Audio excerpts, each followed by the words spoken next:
Hi, Genesis. I love your colouring in. Look at all these countries. That's Australia. Do you think you can find Australia on our map?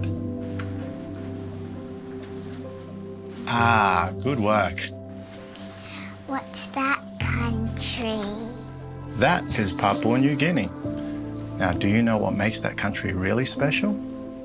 No. Well, it's the people and the hope brought there by the missionaries. What's a missionary? That's a great question. Let me tell you an amazing story.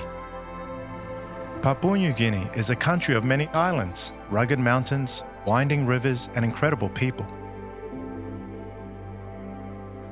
In a village called Minge, there was a woman who married a policeman No. and moved to his village. There, she met his parents, faithful Seventh-day Adventists.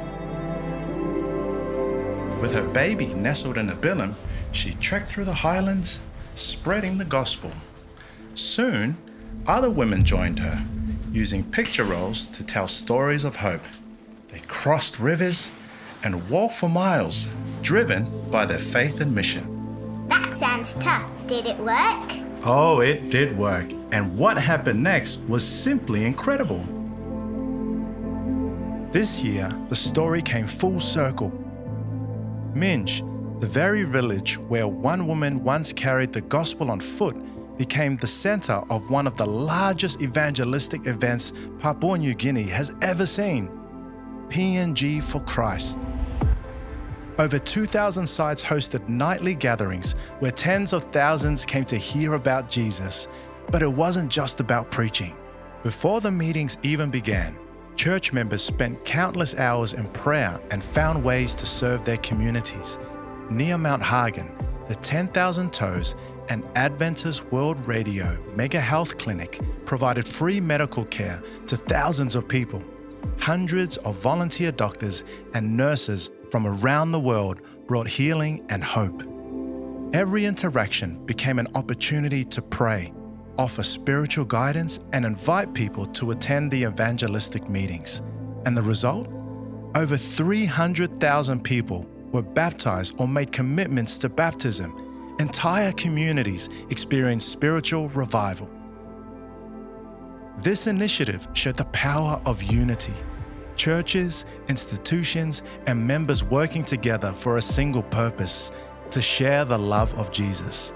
Papua New Guinea has now become a beacon of mission, with the Highlands region being one of the fastest growing Adventist areas in the world. So this was my third trip to PNG, but the most memorable one, that's for sure. The greatest campaign that we as a church have ever had. I went to Bulalo district, which is Marobi Mission. Upon the arrival, the head elder told me, this is a tough country. People are stuck in their ways and they hold on to their faith. I told him, well, I've got a word of God with me. All we need is to pray. So we did. The very first night, people came to me and they said, we don't speak much English, but we understood everything as if you spoke in our own tongue. The Muslim leader gave his heart to Jesus and got baptized. The deputy principal on whose grounds we held these meetings also gave his heart to Jesus and got baptized. But most of all, the second last evening, as I finished the presentation and was coming down off the stage, this lady comes running towards me and she throws herself at my feet, starts kissing them and crying uncontrollably. I begged her to get up and she wouldn't, so I knelt down, gently put my hand on her and we prayed together. And then after a while she got up and she said to me, Pastor, I have never understood Revelation before, but now I do. And I just want to tell you that I've given my heart to Jesus and tomorrow I'll be baptized. The reports that came out during these meetings from the authorities was the streets were emptied. The police didn't have much work. The crime went down. In some places it was virtually zero because people flocked to these meetings.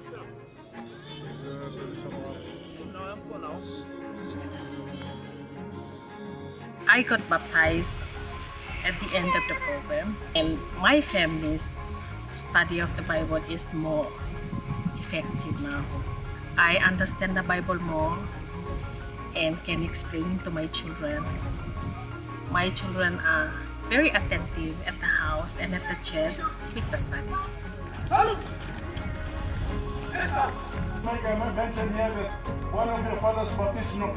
Dad, that's awesome. Does that happen in other places too? Absolutely. Come with me.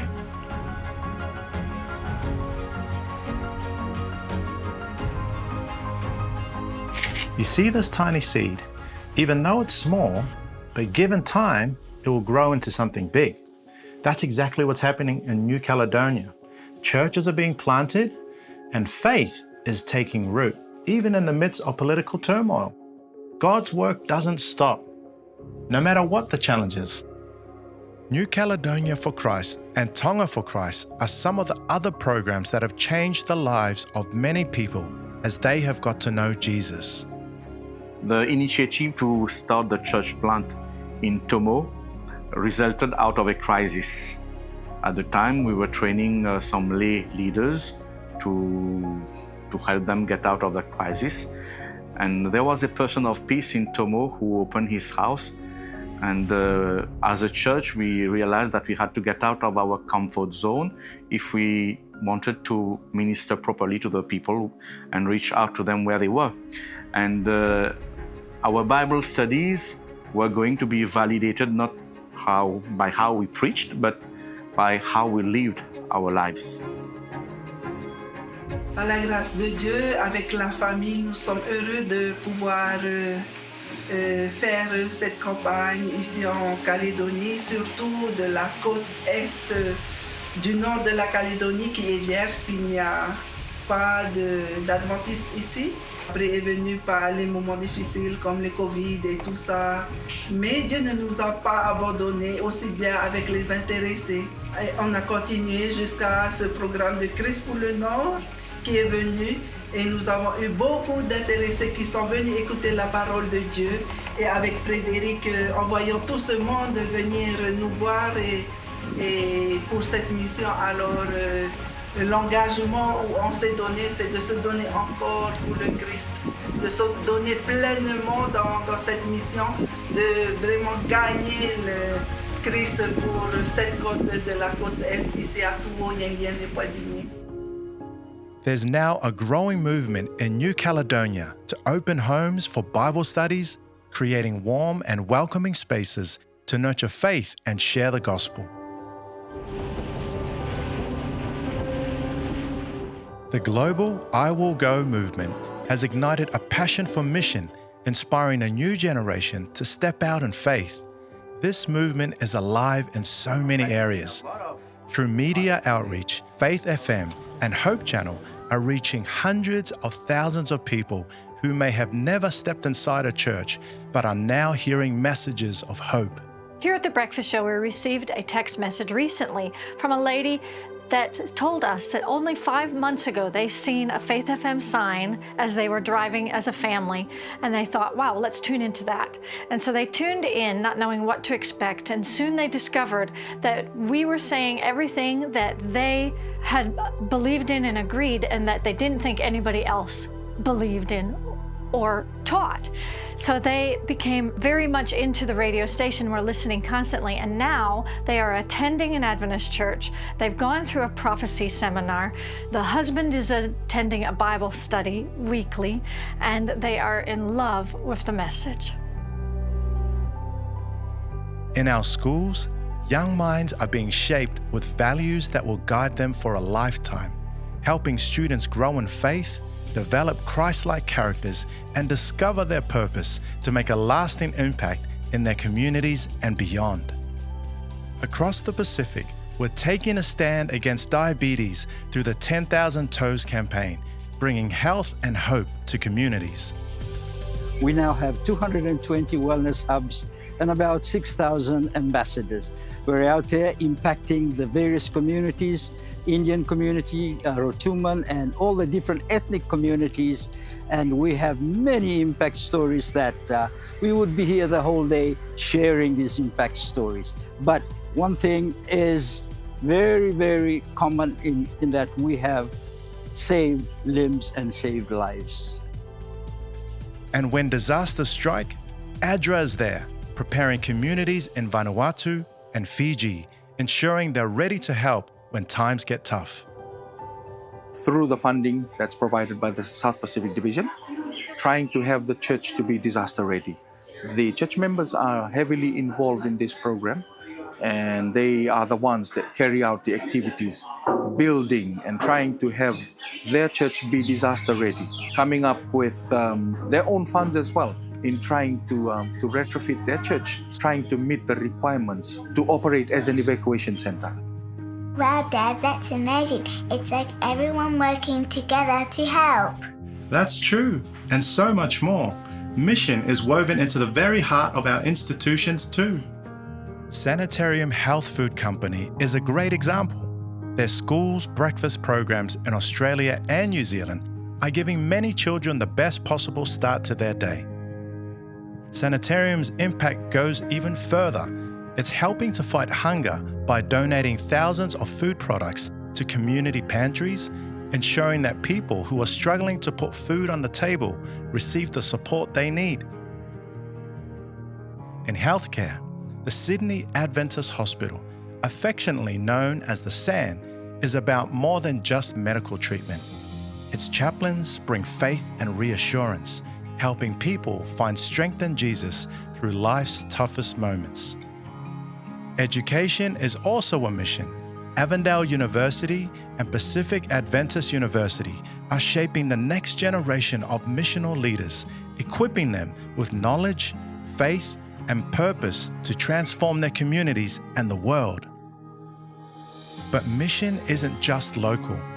We are called to go beyond our own borders, helping others discover the good news. In fact, the South Pacific Division has a unique opportunity. With one Adventist for every 55 people, we have the highest ratio of Adventists to population in the world. But with that comes a responsibility to do more. That's why we are going beyond. We have partnered with the Southern Asia Pacific Division, where the challenge is much greater. For our partners, the ratio of Adventists to population is as challenging as 1 in 10,000. Through Missions Refocus, we've committed to sending people from our territory to support our neighbours, bringing the good news to places it has never been heard.